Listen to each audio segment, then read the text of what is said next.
স্বরূপম চিকেনের একটা ডিশ বানাবে, তো সেই ডিশটার জন্য ইনগ্রেডিয়েন্টস নেওয়া হয়ে গেছে।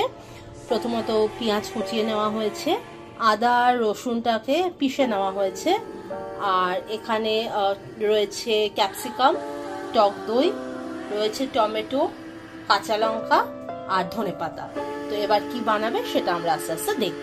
মাংসটাকে ম্যারিনেট করে রাখা হয়েছে, সমস্ত ইনগ্রিডিয়েন্টস মানে যেগুলো দেখানো হয়েছিল, পেঁয়াজ, টমেটো, আদা রসুন পেস্ট এগুলো দিয়ে আর টক দই দিয়ে মাংসটাকে ম্যারিনেট করা হয়েছে। একটু তেল দেওয়া হয়েছে, সরষের তেল, হলুদ, ব্যাস দিয়ে ম্যারিনেট করা হয়েছে। কড়াইতে একটু বাটার দিয়ে নিচ্ছে, বাটারটাকে একটু গরম করে নিয়ে ওর মধ্যে সব গরম মশলা যেটা তৈরি করা ছিল সেটাকে দিয়ে দেওয়া হলো, তার মধ্যে পেঁয়াজটা দেওয়া হলো, গোটা মশলা তার মধ্যে দারচিনি, এলাচ, লবঙ্গ, তেজপাতা,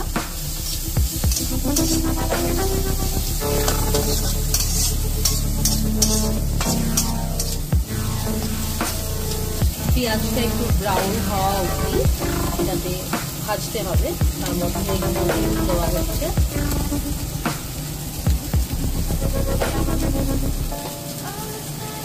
হলুদ দিয়ে আবার একটু নাড়ানো হচ্ছে।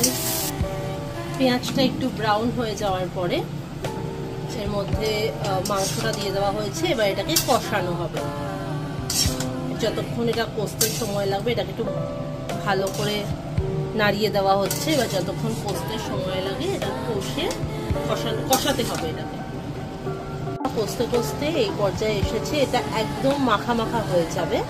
তো আপাতত আরও এটা কষে এটা কোনো জল দেওয়া হয়নি, মাংসের জলটাই যেটা ছেড়েছে মাংস থেকে। তো এটা আরও কষে একদম মাখা মাখা হয়ে যাবে, তখন এটা নামাতে হবে। এটা ঢাকা দিয়ে দিয়ে কষানো হচ্ছে, এবার তেলটা ভাসছে উপরে। এবার এটা আরও শক্ত হবে, মানে আরও এটা ড্রাই হবে, একটু শুকনো শুকনো হলে তখন আমরা এটা নামাবো। এটা ঢাকা দিয়ে দিয়ে তৈরি করা হচ্ছে।